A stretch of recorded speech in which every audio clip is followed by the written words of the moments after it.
than a boy. About 20% of girls are good. She should just be silent and allow the rape. Then they would have dropped her off after doing her and only hit the boy.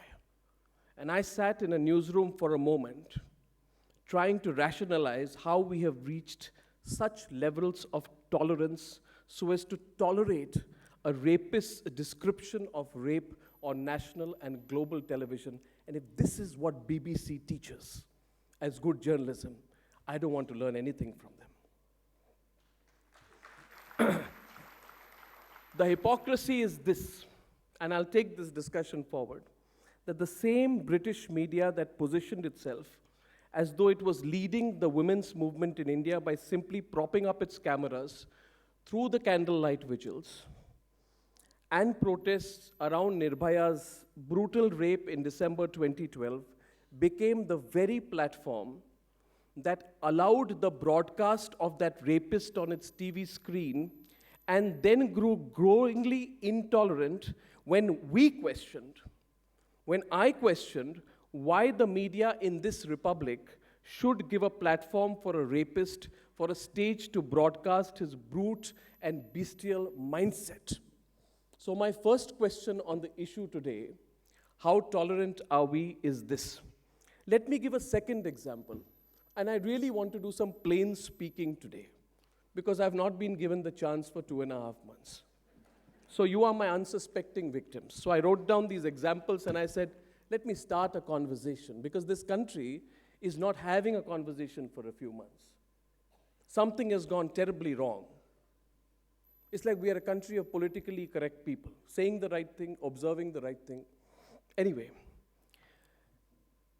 on 18th September 2016, 7 months, 9 days, that is 222 days after the liberals in India were outraged that our team, when I was with Times Now, spoke against the anti-India slogans that were chanted like an anthem in the campus of Jawaharlal Nehru University, something happened. For me, as Sudha said clearly, there is a right and wrong. There is a white and black. There is a truth and untruth. There is falsehood and there is truth. There is reality and fiction. There is no gray area there. We cannot alternate between the two. What was embedded in my experience of the hypocrisy of the liberal lobby shown right through this country and the rest of the world on 18 September 2016, when 19 of our Jawans were martyred in Uri. There were no protests. There was no candlelight vigil. There was no petition. JNU was quiet. Kanhaiya disappeared. He was nowhere to be seen. There was no championing of causes. The hypocrisy is this, that the same lobby that pretends in their own convenient way, of course, to be the torchbearers of our national interest in the 21st century under the garb of freedom of expression, to be torchbearers of where the country should go or not go, these are the people who were absolutely silent when 19 of our martyrs died in Uri. Which is my first question. We start this conversation today on this subject. Why are the tolerant so intolerant, and can we tolerate it any longer in this republic? My second question is this. Should there be tolerance in this republic for those who run down our country? It's a very simple and straightforward question. We all stood for the national anthem right before this. Which direction, I say, is our tolerance headed? That is the focal question this evening. Should we become so tolerant in the garb of becoming a liberal society? What people say is an open society. Should we become so tolerant that we begin to grow immune to everything that goes against India's national interest? Last year, there was a bizarre debate. A bizarre debate broke up when JNU happened. Everything was suddenly about, can I run down my country and be considered to be a liberal? What was my education for? Why am I educated? Why did I go to a foreign university? Why am I in JNU if I cannot have my own opinion on whether India should break up or not?